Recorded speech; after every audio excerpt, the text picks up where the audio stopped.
first presenter will be Bart Marshall. He met Rose in 1990, I think. He lives in Raleigh right now. He's a main teacher in the SIG down there. And he had his experience in 2004. And what did I tell you?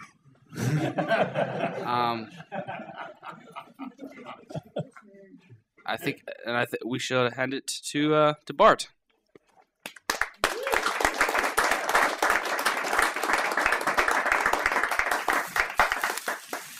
Good morning. You know, in some of those TV dramas, before they start the show, they got a disclaimer. Comes across, says the following story is fiction, and the characters in it are not real people. Whenever I give a talk, I feel like I need to start with something like that. The world in which this gathering apparently appears has no substance whatsoever, and those gathered for it do not exist. So a little reality check before we spend 90 minutes taking ourselves too seriously. But once the disclaimer is given, like on TV, the show goes on. And in this scene today, one character is going to be talking to a bunch of other characters in what appears to be a building on a farm. And the backstory is that this farm belonged to a man named Richard Rose, who was a great spiritual teacher, and that meetings like this have been going on for decades here. But the truth is, none of that ever happened. Right here, right now, is all there's ever been or all there ever will be. And all that other stuff is just a story. It's texture and thought for this moment right now.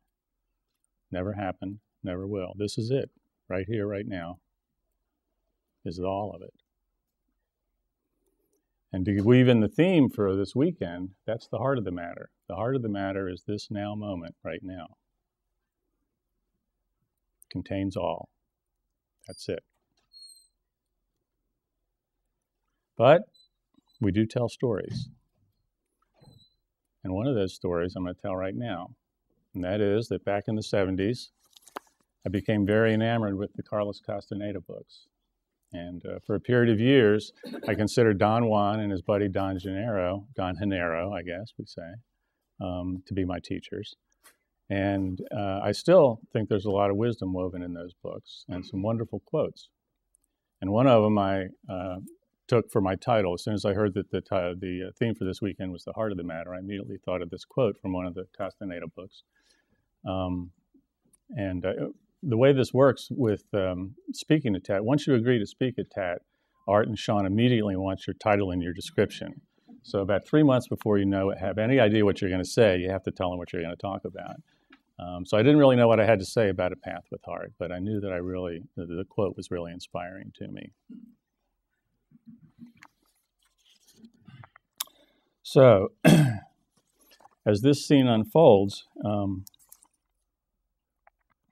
character giving the talk is going to make references to an alleged past and tell stories from what he considers his life story, but don't believe any of that.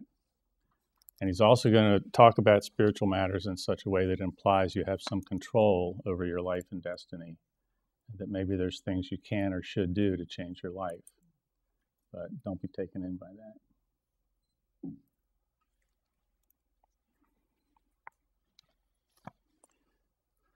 What we seek in spiritual books and teachers and what we come to conferences like this looking for is whole and complete right here, nowhere else.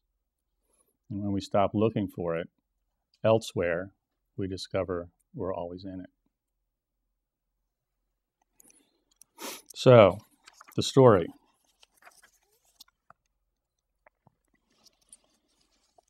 This is the relevant quote that got me thinking about this topic that I'm going to take off on today, A Path with Heart.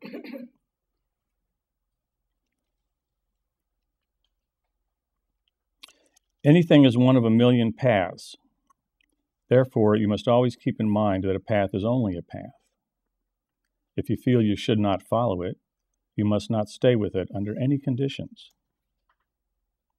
To have such clarity, you must lead a disciplined life. Only then will you know that any path is only a path, and there is no affront to oneself or to others in dropping it, if that is what your heart tells you to do. But your decision to keep on the path or to leave it must be free of fear or ambition. I warn you, look at every path closely and deliberately. Try it as many times as you think necessary. Then ask yourself and yourself alone one question. This question is one that only a very old man asks. My benefactor told me about it once when I was young, and my blood was too vigorous for me to understand it. Now I do understand it. I will tell you what it is. Does this path have a heart? All paths are the same. They lead nowhere. They are paths going through the bush or into the bush. In my own life, I could say I have traversed long, long paths, but I am not anywhere. My benefactor's question has meaning now. Does this path have a heart? If it does, the path is good. If it does not, it is of no use. Both paths lead nowhere, but one has a heart, the other does not. One makes for a joyful journey as long as you follow it. You are one with it. The other will make you curse your life. One makes you strong, the other weakens you. The trouble is, nobody asks the question. And when a man finally realizes that he has taken a path without a heart, the path is ready to kill him. At that point, very few men can stop to deliberate and leave the path. A path without a heart is never enjoyable. You have to work hard even to take it. On the other hand, a path with heart is easy. It does not make you work at liking it. For me, there is only the traveling on paths that have a heart, or on any path that may have a heart. There I travel, and the only worthwhile challenge is to traverse its full length. And there I travel, looking, breathlessly. When I first read that, it really struck me, and I said, that's how I want to live. That's how I want to live. And it became one of the basic principles that I sort of internalized as I tried to find my way through life after that. And, principle to live by, so to speak.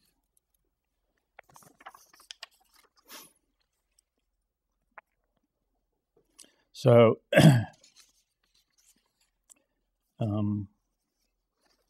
being a rather obsessive seeker at the time, I actually, in order to understand it, looked into it relatively deeply.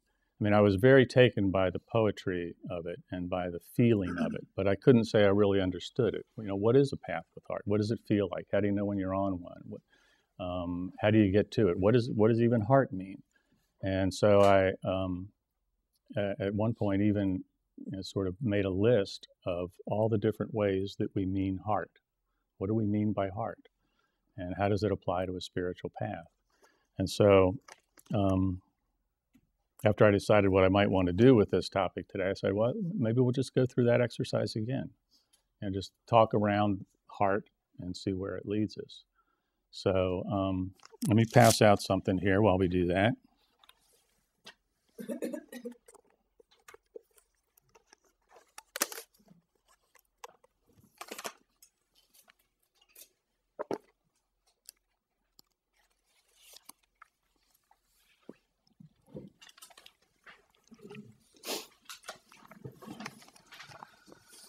Let me see what I forgot to say.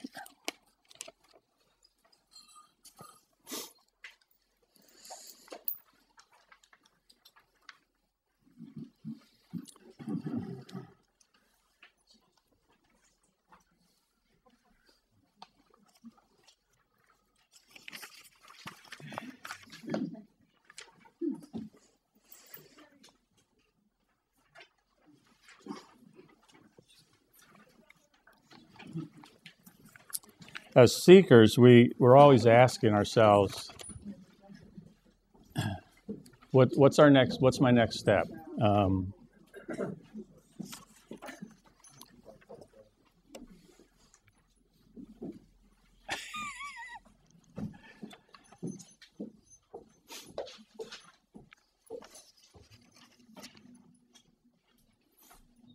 We want to know what we can do to speed things up on the spiritual path, and which teachers to follow, and what activities are spiritually advantageous, are accelerators, and which are distractions.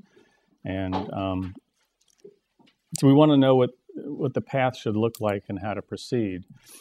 And so it's in this context that I want to be looking at this idea of a path with heart, because as seekers, following paths with heart may be our best shot at enlightenment. So I want to look at that. And also, when you listen to teachers and read books about this, the word heart gets tossed around a lot, and nobody ever really defines what they mean by it. It's just assumed that everybody has a good feel for what that means. But if you're anything like me, your feeling of it is probably pretty superficial. So we'll take a look at that.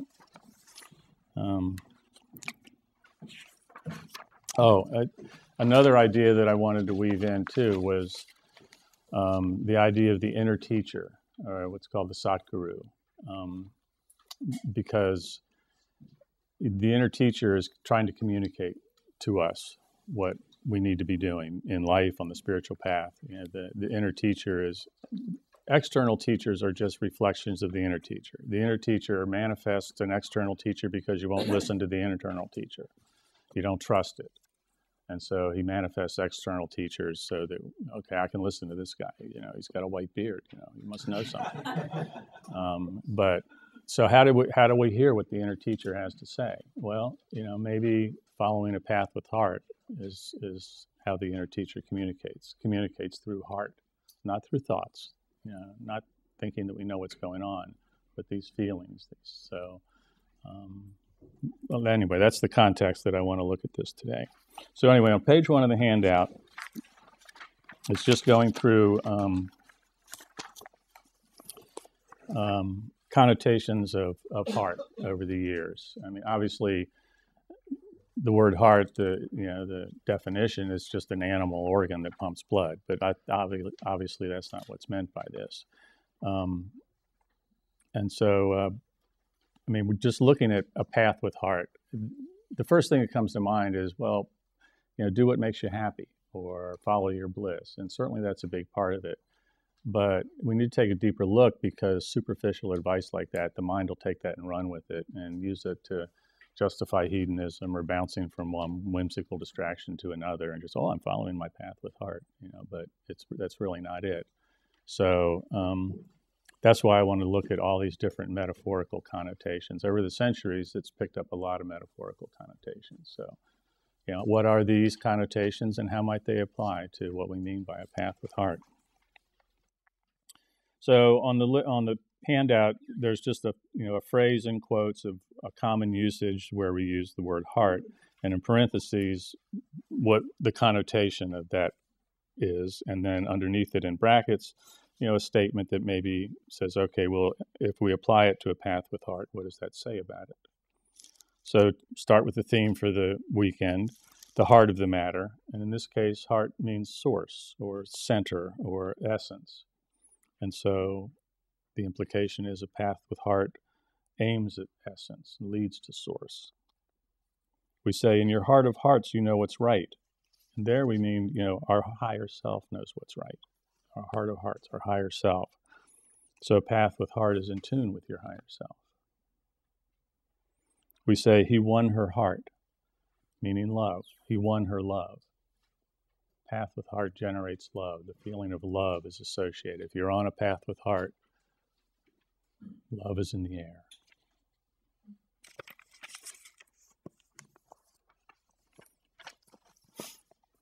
You broke my heart, Fredo. Godfather.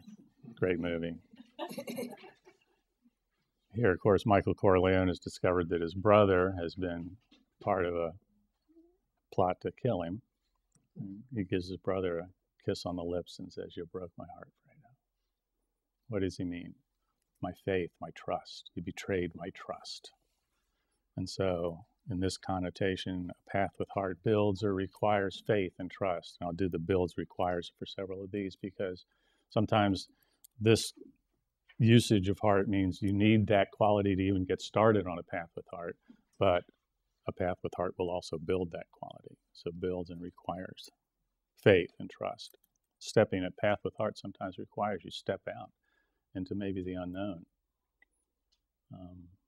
Deborah, who will be reading poems later, talks about her path. At some point, she just came where she had to step out into midair and just hope the ground came up under her foot. And when it did, you take another step, and the ground comes up under that empty step. And you have to already have your balance all the way tipped over. You can't just kind of stick your foot out and see. You have to already be committed before that plank is going to come up underneath it. So path with heart can require that. You take the first step and then it builds it. Eventually, she says, eventually I started running.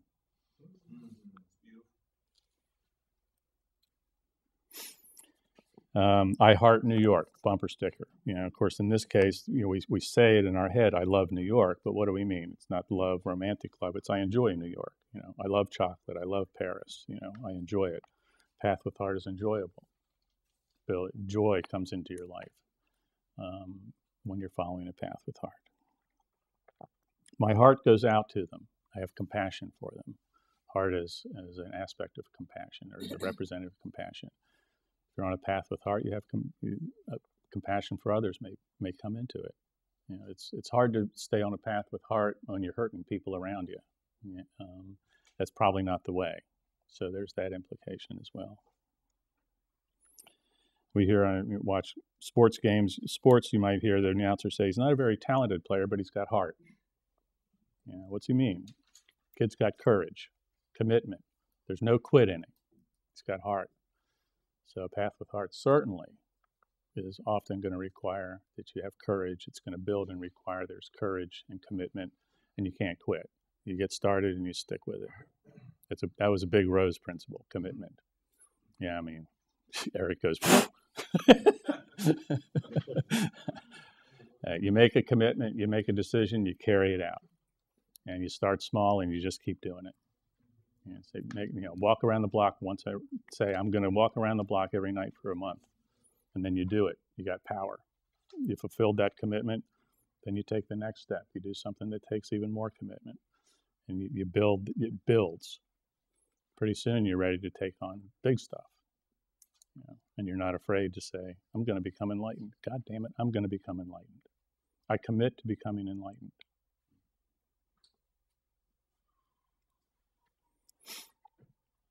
We say she has a big heart. We mean generous. She's generous, selfless. She gives of her time and her resources. And so a path with heart builds and requires a certain amount of generosity and selflessness. A path with heart includes others. It's in the Rose teachings. He was big on group work. He talked about the law of the ladder. You work on the ladder. The spiritual ladder being a pyramid shape. A lot of people know this, but I'll just say it anyway. But spiritual ladders, so there's ladders in all aspects of life. There's the financial ladder, and every ladder, all these ladders are pyramid shaped. On the bottom rungs of the financial ladder, for instance, are people that are barely scraping by, survival mode, and there's a lot of them. That's why the rung is really wide at the bottom of the pyramid. As you go up and people are more and more successful, there's fewer and fewer of them, until at the uppermost rungs, there's only a few billionaires. So the spiritual ladder is the same way. At the bottom are the masses, barely getting by, survival mode, have no thoughts of any higher purpose. As you move up the ladder towards enlightenment, let's say, the rungs get narrower and narrower, and at the top are the people who have no more questions. So Rose would talk about, with self-honesty, locate yourself on that spiritual ladder. Where am I? And then work on 3 rungs of it at the same time. The rung you're on are your peers. And you gather together and you exchange notes and you give each other hints and tips. And you say, have you read this book? Have you seen this DVD? Gone to this website? And you're doing that with your peers. The rung above you are the teachers that know a little bit more about this maybe and can pass something on. And the way they express it is close enough to where you are that you can resonate with it and actually hear them. 2 or 3 rungs above that, you can't hear them. You don't know, your tuning fork's not going off. It's pretty common to have people tell you that, say, well, I picked up I Am That, 5 years ago, and I couldn't make head nor tails of it. And then I picked it up again last week, and it hit me right between the eyes. So that means you moved up a rung. Now you can hear the next rung. And so the other rung that you worked on is the rung below you. Those are the people that you can help. They can hear you. And so you work with those people below you. And Rose was big on teaching. He said, no matter where you are in this work, teach. So you've read something that somebody else hasn't read. Teach them. Help them up to the next ladder. Next rung. We say his heart's not in it, meaning he has no enthusiasm for it. His passion is not there. That's not what has juice for him. And so a path with heart generates and requires, I'll say generates in this case, doesn't necessarily require it to begin with, but it's going to generate enthusiasm and passion. It's going to feel good to be, it's got juice. We say, she hardened her heart against him. In this case, we're using heart to mean a position of vulnerability or openness that, in this usage, would need to be defended because there was a perceived threat. I had to harden my heart. I had to reduce my vulnerability and openness in order to protect something. But we're not interested so much in that content, but just in the idea that we use heart to mean openness and vulnerability. And so that's an aspect of the path with heart. We're vulnerable to, we're willing to open to whatever happens. We don't have a pre-prescribed thing that by God, this is going to happen the way I want it to. And this is faith too. I'm open to whatever. I'm going to walk this path, and I'm open to whatever that means. Wherever that takes me, so be it, because I feel it. I feel this is what I need to do. We say, speak from the heart. What do we mean? We say, speak from the heart. Tell the truth. Be sincere. The heart is as used as a metaphor for truth and sincerity. And so a path with heart feels true. Something about it feels true. And that pulls you along. We say, he has the heart of a lion. In this case, of course, the lion means courage, but the word heart here is used to mean core nature. He has the core nature of a lion. If we say he has the heart of a hyena, we mean something else, obviously. But core nature, heart meaning your center. So a path with heart is going to be in tune with your core nature. So when I first did this exercise for myself, I came away with maybe a better understanding of heart and what we mean by it, and it gave me a feel for it, what it might feel like to be on a path with heart, and how to recognize things that come up in life and possibly make that part of it. But then I said, okay, so what, how do I go about it? Or I don't know what exactly my question was, but I just started taking notes on other aspects of thinking about this. And that's what's on page 2. And they're not in any particular order, and not particularly comprehensive or profound, but it's just some, food for thought as we think about these kinds of things. These were the kinds of things that I wrote down. Is basically all I'm saying. Or Mike. So I asked myself, am I living a life with heart? Right now, am I living a life with heart? And do I want to? Do I have the heart to live a life with heart? And I've switched from saying path with heart to life with heart, because path, life, same. Path with heart, a life with heart may have, as it'll say later, many paths with heart. Some are concurrent, some are sequential. But basically it all adds up to, you can't really be on a path with heart without living a life with heart. So it's the same thing to me. And do I have the heart for it? It's gonna take something. And so the sad thing is that when we ask this question, and even if we honestly answer that, no, I'm not, most people wouldn't do anything about it. Quiet desperation is a way of life, and it's comfortable, and it's all we know. And we don't take the step away from it. the mass of men lead lives of confusion and compromise, and very few live a life with heart. So, ask ourselves, am I living a life with heart? If not now, when?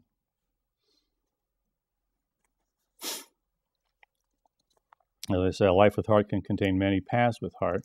Some of them, one ends and another picks up, leads logically into it.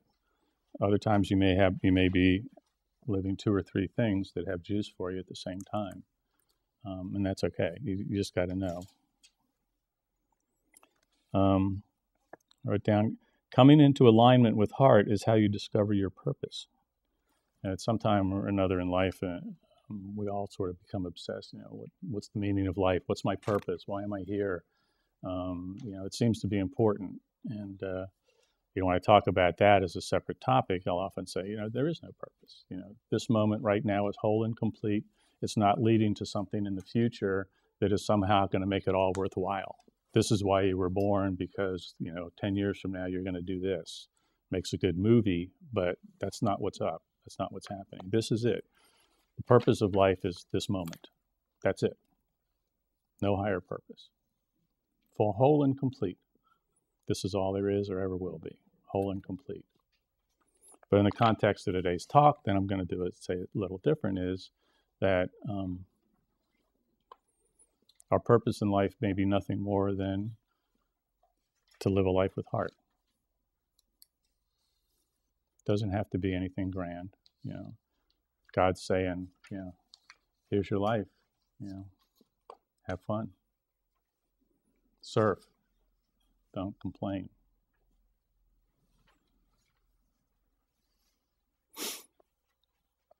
It's not always easy to find your way to it, though. There's the morass of possibilities and people constantly telling us what we should be doing with our lives. And there's, we should be successful, we should have a family, we should have this and that and the other thing, and keeping up with the Joneses. And we look around and we see everybody else doing all these things, and we go out there into the external world and try to find meaning in that. And obviously it's the exact opposite formula that from what's going to give us any sense of fulfillment.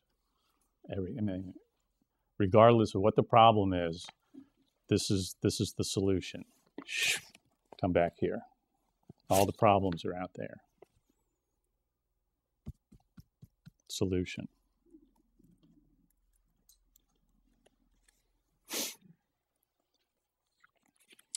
I wrote down, the best way to stay on the fast track spiritually is to align with heart. I really think that your spiritual path, one spiritual path, is your life. You don't have to look around at other teachers or other people, what they did with their life, and say, well, there's a person that lived this kind of life and got enlightened, therefore I'm going to try to live that kind of life. No. You were given a specific maze for your unique character to live through in order to reach your destiny. And that's the path.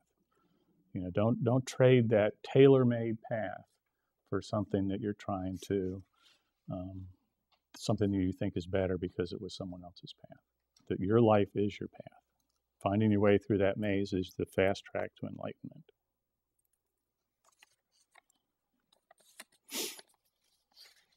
And the best way to find your way through that maze is to follow your heart. I think it's a truism. We all know it. We say it. I don't know that we follow it, but whatever we mean by heart, that's the best compass through that maze.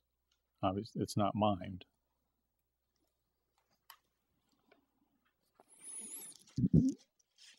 So I said to myself, either change your life to one that has heart, or live the life you now have with heart, rather than with resignation and discontent. In other words, I don't know about you, but I've done a lot of pissing and moaning in my life about my circumstances, and sometimes to live a life with heart doesn't necessarily mean a huge change. It might come up organically. You might need to move to Guatemala and completely drop everything. I don't know, but sometimes just small changes in behavior or attitude is all that's necessary to just turn the facet of that jewel just a couple of notches, and suddenly You're living almost the same life, but with a completely different feel. Now it has juice for you, and very little changed. Know what heart feels like and measure your current life against it.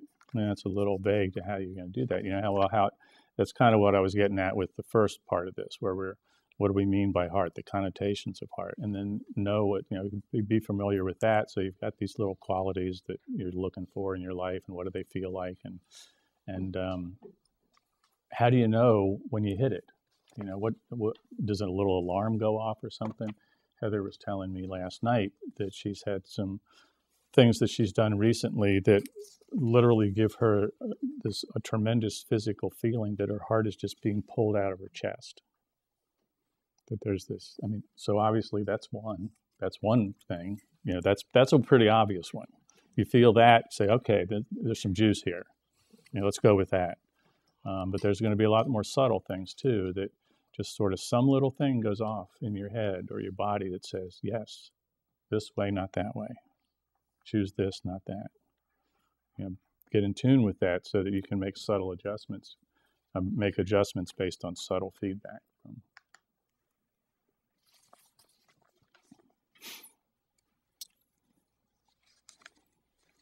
And it's pretty obvious. Do more of the things that have heart for you and less that don't, but maybe not so obvious. There's a lot of stuff that you do, and I do anyway, and have done in my life. A lot of stuff I do in my life that maybe doesn't need to be done, but for some reason I think it does. I need to go to that meeting. I need to take my kid over there. All these little things, but your heart's not in it. And my life sometimes felt it was filled with all these things that I didn't want to do. My life is filled with stuff that I didn't want to do. And then I was putting off the stuff that I did, like I had to earn it or something, maybe. I'll find a day when I can do this stuff that I really want to do. 2 weeks from now. So doesn't add up to a really very enjoyable stay here. So make time for those things that have meaning for you, and pare down that stuff that doesn't. And simplify. Harding's last words to me: simplify. If you're going to simplify, you might as well get rid of the bad stuff and let the good stuff stay. Make your job one. This is job one. Save your soul. Not all that crap that life throws at you. You can let that go.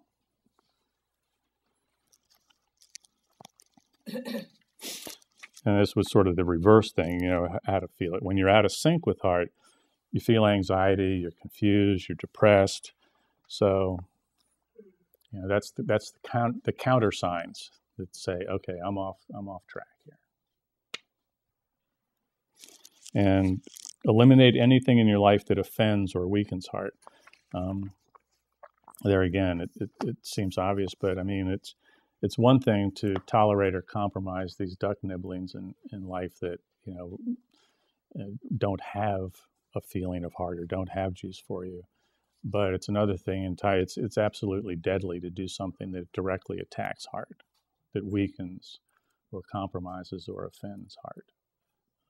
It literally, I think, your body will deteriorate much more quickly. Can you give an example? Yeah. Well, certainly, at the extremes ends of the spectrum would be something that was actually morally wrong or physically distasteful to you. If you were, hurt somebody else, for instance, or make a compromise in your life that completely removed your sense of self-respect, your manhood. That was obviously the decision of a coward that could have far-reaching implications as far as recovering your sense of self, that it just isn't you doing something that's totally offensive to you for whatever reason. Maybe you got a lot of money for it. but you paid a big price. Your heart's saying, no. You say, yeah, but I'm going to get $100,000. I mean, I don't know. I just want to do vague examples because we all know it if we feel it. If we feel it coming.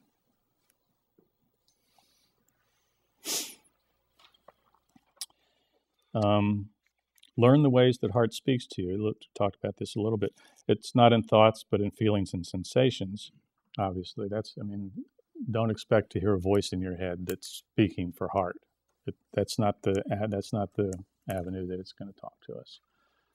Now, thoughts will come in about it. There'll be a feeling, a sensation, maybe some vague bubbling up that is pre-sensory almost. You're not quite sure what it is, and you're going to start thinking about it, and this is that, and this, and you're going to have thoughts about it. But thoughts are unreliable. They got too many hidden agendas and secret fears and everything. So don't pay attention to your thoughts. It's the body's telling you. In the case of doing something that weakens or offends heart, the body is going to tell you, don't do that. You're killing us. Don't do it. But your mind is saying, but I get $100,000.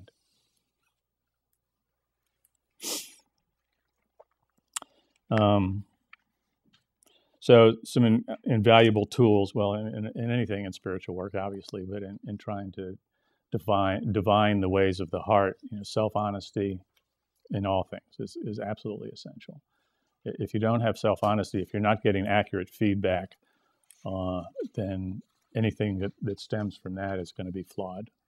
So having an absolutely accurate gauge of where you're at and what's true for you, you have to know that. You have to be able to speak to yourself about yourself with absolute accuracy.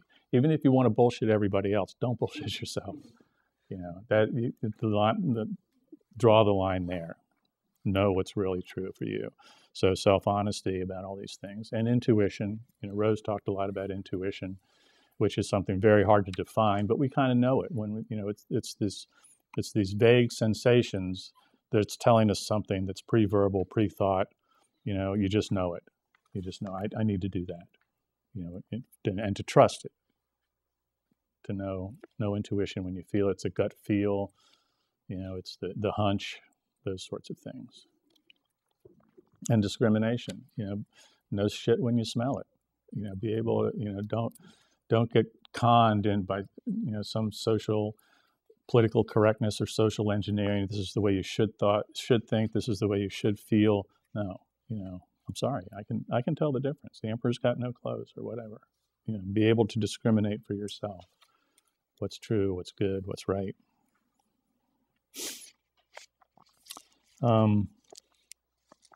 Whenever deciding something, whenever facing a decision, ask yourself, which way will strengthen my heart?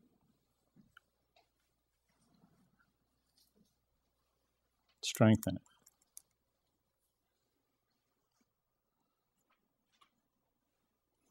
And following a path with heart's not always easy. In fact, most of the time it may require a degree of courage. And there's lots of different kinds of courage. And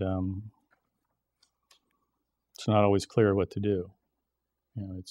There's no rules. But this is one that I think has proven to me that it's a good fulcrum. Which way will strengthen my heart? Actually, it comes from a little haiku I wrote once. It says, to fight or to bow is seldom clear. I ask, which will strengthen my heart?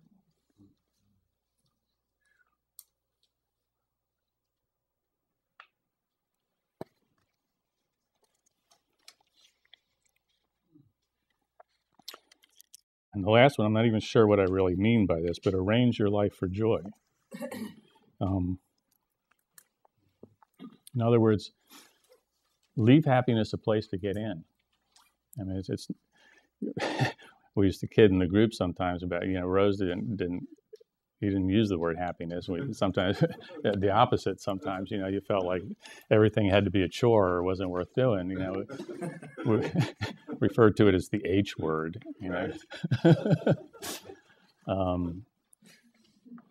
But people would sometimes ask him, I say, Mr. Rose, are you happy? And a common thing he would say sometimes would be, I'm free of happiness, meaning I'm free of the obsession with the idea of happiness that keeps us depressed because we never really have it.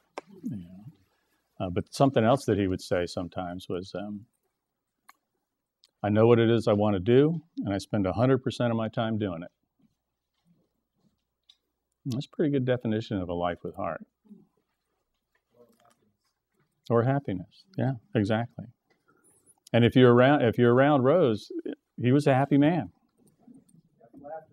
If laughter's any indication. So arrange your life for happiness. Give it a chance. I mean, you can't just actually go for it and direct say, well, at 9:30 today, I'm going to be happier. But you can arrange your life in such a way that it's got a chance to get in.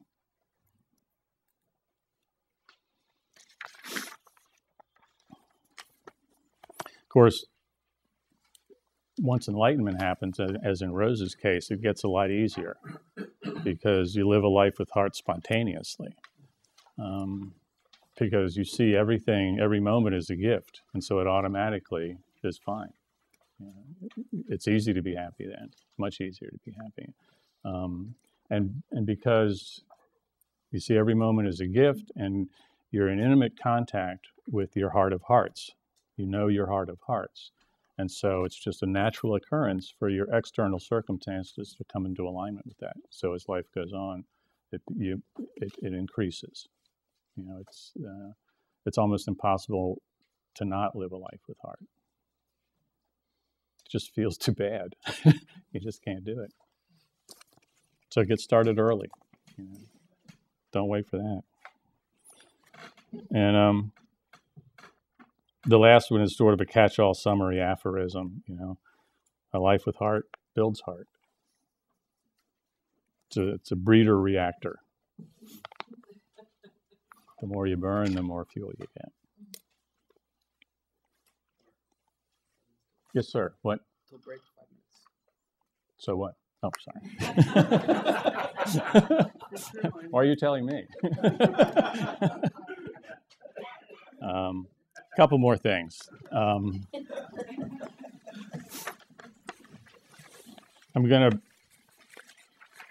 thought that I was going to do this, and I'm thinking of not doing it, but I am anyway. Because Isaac's not the boss of me.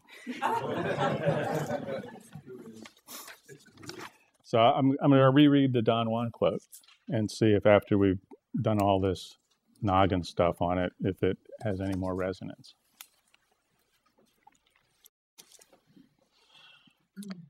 Anything is one of a million paths. Therefore, you must always keep in mind that a path is only a path.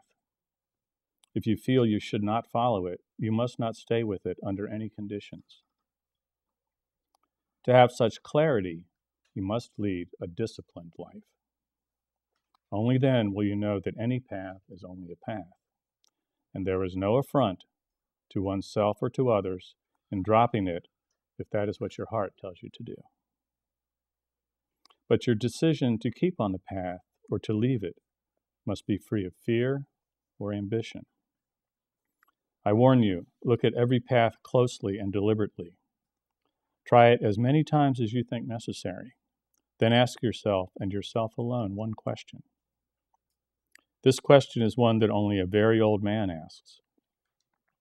My benefactor told me about it once when I was young, and my blood was too vigorous for me to understand it. Now I do understand it. I will tell you what it is. Does this path have a heart? All paths are the same. They lead nowhere. They are paths going through the bush or into the bush. In my own life, I could say I have traversed long, long paths, but I am not anywhere. My benefactor's question has meaning now. Does this path have a heart? If it does, the path is good. If it does not, it is of no use. Both paths lead nowhere, but one has a heart and the other does not. One makes for a joyful journey. As long as you follow it, you are one with it. The other will make you curse your life. One makes you strong, the other weakens you. The trouble is, nobody asks the question. And when a man finally realizes that he has taken a path without a heart, the path is ready to kill him. At that point, very few men can stop to deliberate and leave the path. A path without a heart is never enjoyable. You have to work hard even to take it. On the other hand, a path with heart is easy. It does not make you work at liking it. For me, there is only the traveling on paths that have a heart, or on any path that may have heart. There I travel, and the only worthwhile challenge is to traverse its full length. And there I travel looking, breathlessly.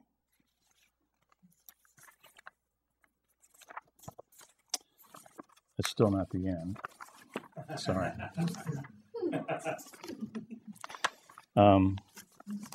Because I want to circle around to that caveat that at the very beginning of the talk about an apparent gathering taking place in a world with no substance and those gathered not existing. It's one of the great spiritual documents of antiquity, Ashtavakra Gita, talks directly to that. And interestingly, in the context of this conversation, talks about happiness a lot too. There's dozens of verses in there that has some variation of the phrase, be happy. And 4 of those appear in the first 20 verses, which is chapter 1, which Ashtavakra recites after King Janaka asks the question, how is liberation attained?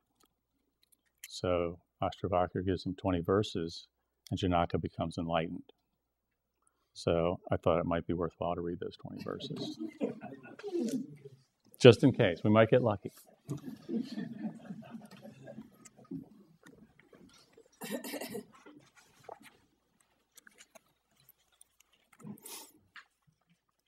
Chapter's entitled Instruction on Self-Realization. Janaka said, Master, how is knowledge to be achieved, detachment acquired, liberation attained? Ashtavakra said, to be free, shun the experiences of the senses like poison. Turn your attention to forgiveness, sincerity, kindness, simplicity, truth. You are not earth, fire, water, or air, nor are you empty space. Liberation is to know yourself as awareness alone, the witness of these. Abide in awareness with no illusion of person. You will be instantly free and at peace. You have no castes or duty. You are invisible, unattached, formless. You are the witness of all things. Be happy. Right and wrong, pleasure and pain exist in mind only. They are not your concern. You neither do nor enjoy. You are free. You are the sole witness of all that is, forever free. Your only bondage is not seeing this. You are the sole witness of all that is, forever free. You are the sole witness of all that is. The thought, I am the doer, is the bite of a poisonous snake. To know I do nothing is the wisdom of faith. Be happy. A single understanding, I am the one awareness, consumes all suffering in the fire of an instant. Be happy. You are unbounded awareness, bliss, supreme bliss. In you, the universe appears, like the mirage of a snake in a rope. Be happy. It is true what they say. You are what you think.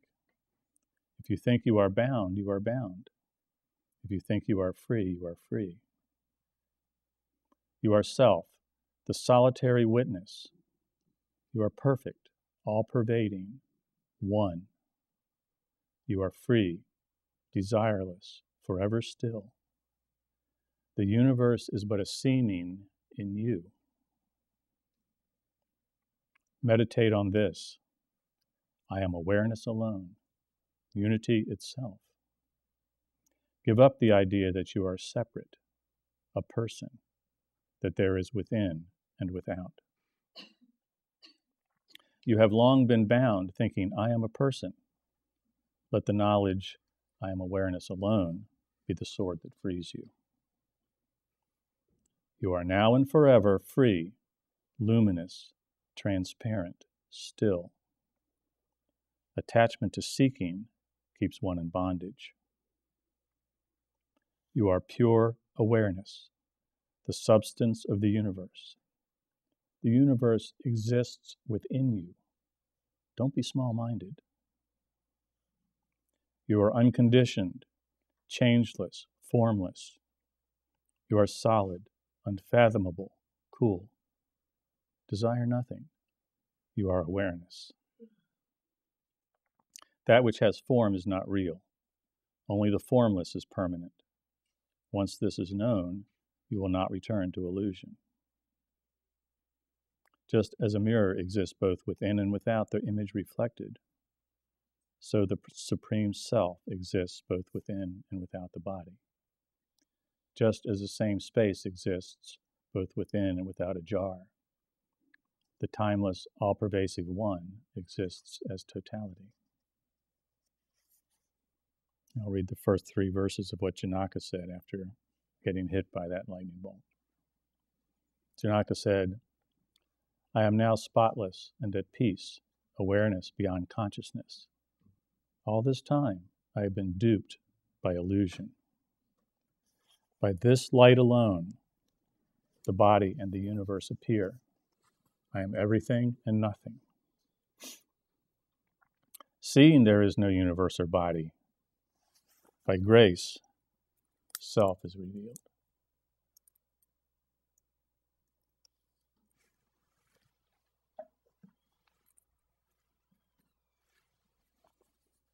Now I'm done. Great. What's that book, Bart? This book here's my Vanna White.